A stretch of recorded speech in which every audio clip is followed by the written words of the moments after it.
បាទសូមជម្រាបសួរបងប្អូនទាំងគ្នាថ្ងៃនេះខ្ញុំនិយាយពីរឿងផែនការចម្រាញ់ប្រេងរបស់ប្រទេសកម្ពុជាណាហើយយើងដឹងហើយថានៅក្នុងបណ្ដាសារព័ត៌មានទាំងអស់នោះគឺកម្ពុជាថៃគឺនៅក្នុងតំបន់ត្រួតស៊ីគ្នាហ្នឹងគឺមានស្តុកប្រេងច្រើនប៉ុន្តែក្រៅពីហ្នឹងក៏ប្រទេសកម្ពុជាហ្នឹងគឺមាន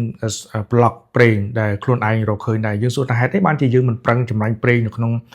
ប្លុកដែលខ្លួនឯងមានទៅហើយយើងចាំបាច់រងចាំឲ្យមានការចរចាគ្នាដើម្បីឈានដល់ការរុករកប្រេងរួមគ្នានៅក្នុងតំបន់ត្រួតស៊ីគ្នារវាងកម្ពុជាថៃហ្នឹងយើងបងប្អូនសាក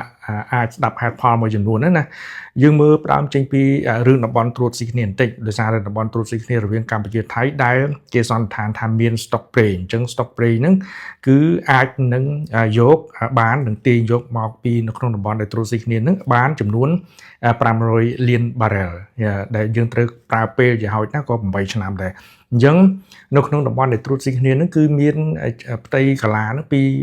16000គីឡូម៉ែត្រការ៉េបាទអញ្ចឹងដែលយើងអាចទាញប្រេងយកមកពីតំបន់មកប្រើប្រាស់អញ្ចឹងបើសិនជាយើងមើលនៅក្នុងចំនួនហ្នឹងបើសិនជាយើងគិតជាលុយជាក់ស្ដែងហ្នឹងយើងថា1បារ៉ែល$50ក៏នៅក្នុងតំបន់ហ្នឹងយើងអាចទាញយកមកបាន$25000លានដែរអញ្ចឹងបើសិនជាប្រេងហ្នឹង1បារ៉ែលបាន$100គឺយើងអាចយកមកគិតជាតម្លៃលុយបាន$50,000លានសហរដ្ឋអាមេរិកអញ្ចឹងស្មើនឹងទំហំសេដ្ឋកិច្ចខ្មែរណាអញ្ចឹងនេះគឺជាតម្លៃដែលយើងអាចយកមកប្រើប្រាស់នៅក្នុងការអភិវឌ្ឍសេដ្ឋកិច្ចអញ្ចឹងការអភិវឌ្ឍសេដ្ឋកិច្ចយើងអាចយកមកទូទាត់បំណុលឬក៏យកមកអភិវឌ្ឍវិស័យហេដ្ឋារចនាសម្ព័ន្ធឲ្យកាន់តែទំនើបល្អជាងមុនឬក៏យើងយកមកពង្រឹងនៅក្នុងមូលដ្ឋានអភិវឌ្ឍធនធានមនុស្សឬក៏បញ្ហាផ្នែកសុខភាពរបស់ប្រទេសកម្ពុជានេះគឺជាអ្វីដែលយើងចង់បានហើយមកងាកទៅរឿងប្លុកបាទអញ្ចឹងប្លុកប្រេងដែលប្រទេសកម្ពុជាមានគឺមាន A B C ដល់ F ហ្នឹងគឺយើងបានអនុញ្ញាតឲ្យក្រុមហ៊ុនប្រេងឥន្ធនៈទាំងអស់នោះគាត់ទៅរកអញ្ចឹងប៉ុន្តែរយៈកាលកន្លងមកនោះគឺអត់ទាន់មានសកម្មភាពអីជាដុំកំភួនទេយើងមើលកាលពីឆ្នាំ2020នោះគឺប្រទេសកម្ពុជាក៏បានអនុញ្ញាតឲ្យក្រុមហ៊ុនគាត់ទាញយកប្រេងយកមកប្រើប្រាស់ដែរChris Energy ហ្នឹងគឺយើងធ្វើបានប៉ុន្តែផែនការចម្រាញ់ប្រេងដែលទាញយកមកពីប្លុកដែលខ្លួនឯងមានដែលប្រទេសកម្ពុជាមានហ្នឹងគឺ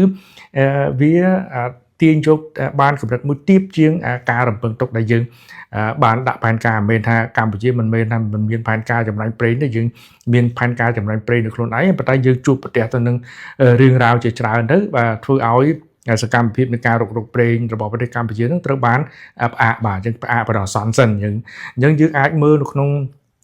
តំបន់អប្សរា Field គឺជាតំបន់មួយដែលយើងធ្លាប់យកប្រេងមកប្រើប្រាស់អញ្ចឹងបើសិនជាយើងមើលនៅក្នុងបរិមាណស្តុកទុកប្រេងនៅក្នុងប្រទេសកម្ពុជានឹងគឺបញ្ហាប្រឈមរបស់ក្រុមហ៊ុនប្រេងឥន្ធនៈក្រុមហ៊ុនប្រេងដែលរកប្រេងនោះគឺតិចបាទអញ្ចឹងឧបមាថាគ្រប់ស្តុកទុកប្រេងតិចគឺក្រុមហ៊ុនរកស៊ីអត់ចំណេញទេគឺគាត់ត្រូវចំណាយច្រើនអញ្ចឹងការចំណាយច្រើនលើការរកប្រេងហ្នឹងហើយលើបរិមាណប្រេងតិចដែលយើងមាននៅតាមប្លុក A B C ដល់ S ហ្នឹងគឺក្រុមហ៊ុនគឺអត់រកស៊ីគាត់អត់ចំណេញគឺគាត់អត់ទាន់មានផែនការរកប្រេងទេអញ្ចឹងមានអាចចាំការចរចាជជែកគ្នានៅក្នុងតំបន់ត្រួតស៊ីគ្នាដែលសន្និដ្ឋានថាមានស្តុកទុកប្រេងច្រើនអញ្ចឹងយើងមើលនៅក្នុងតំបន់ដែលត្រួតស៊ីគ្នាហ្នឹងគឺបើសិនជាក្រុមហ៊ុនខ្លះគាត់គិតថាអាចទាញយកប្រយោជន៍បាននៅក្នុងប្លុកដែលខ្លួនឯងដែលប្រទេសកម្ពុជាទទួលបានសិទ្ធិពីប្រទេសកម្ពុជាប៉ុន្តែគាត់មានផលប៉ះពាល់មួយទៀតគឺបញ្ហាចំនួនអញ្ចឹងចំនួនដែនទឹករវាងកម្ពុជាថៃជាពិសេសនោះគឺនៅក្បែរតំបន់ដែលត្រួតស៊ីគ្នានឹងវានាំឲ្យប៉ះពាល់ដល់ទំនុកចិត្តរបស់អ្នកវិនិយោគអញ្ចឹងអ្នកវិនិយោគគាត់រងចាំមើលសិនដែរទី3វាអាចប្រទេសកម្ពុជានោះគឺខ្វះហេដ្ឋារចនាសម្ព័ន្ធណាអញ្ចឹងនៅពេលដែលយើងចង់រកប្រេងគឺយើងត្រូវការលុយអញ្ចឹងនៅពេលដែលយើងខ្វះហេដ្ឋារចនាសម្ព័ន្ធយើង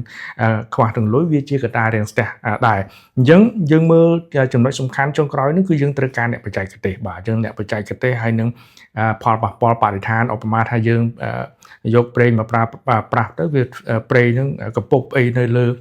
ដែនទឹកហ្នឹងយើងត្រូវមានការសិក្សាផលប៉ះពាល់ពីបរិស្ថានឬក៏យើងត្រូវការអ្នកបច្ចេកទេសដើម្បីធ្វើកិច្ចការទាំងអស់ហ្នឹងនេះគឺជាបញ្ហាដែលយើងរងចាំគេហៅថារងចាំការចរចាជជែកគ្នារវាងកម្ពុជាថៃលើតំបន់ដែលត្រួតស៊ីគ្នាអញ្ចឹងតំបន់ដែលត្រួតស៊ីគ្នានេះគេសន្និដ្ឋានថា អាចយកប្រេងមកប្រើប្រាស់នឹងបាន500លានបារ៉ែលអញ្ចឹង500លានឡើងនឹងគឺជាតម្លៃសេដ្ឋកិច្ចសំខាន់របស់ប្រទេសកម្ពុជាដែលយើងអាចទាញយកប្រយោជន៍មកអភិវឌ្ឍប្រទេសនេះគឺជាបរិបទមួយដែលប្រទេសកម្ពុជានឹងឈានដល់ការចរចាជជែកគ្នាអញ្ចឹងយើងត្រូវជជែកគ្នាតំបន់ដែលត្រួតស៊ីគ្នាថៃក៏រំពឹងថានឹងមានការចរចាជជែកគ្នាដែរព្រោះវាទាក់ទងទៅនឹងរឿងផលប្រយោជន៍របស់ប្រទេសថៃដែរនៅក្នុងតំបន់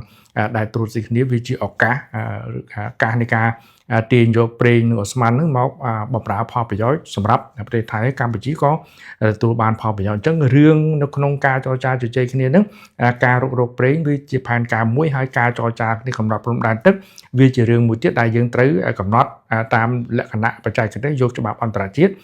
មកអនុវត្តនេះគឺជាបរិបទមួយដែលខ្ញុំចង់ចែករំលែកអំពីភាពច្បាស់លាស់នៅក្នុងការរុករកប្រេងនៅក្នុងតំបន់ត្រួតស៊ីគ្នារវាងកម្ពុជាថៃនេះយើងអាចទទួលបានផលប្រយោជន៍ទាំងសងខាងបាទនេះគឺជាតួលេខឬក៏ជាព័ត៌មានបឋមមួយដែលខ្ញុំចង់បញ្យល់ប្រាប់បងប្អូនឲ្យយល់អំពីតថភាពជាក់ស្ដែងអំពីផែនការរុករកប្រេងរបស់ប្រទេសកម្ពុជាបាទ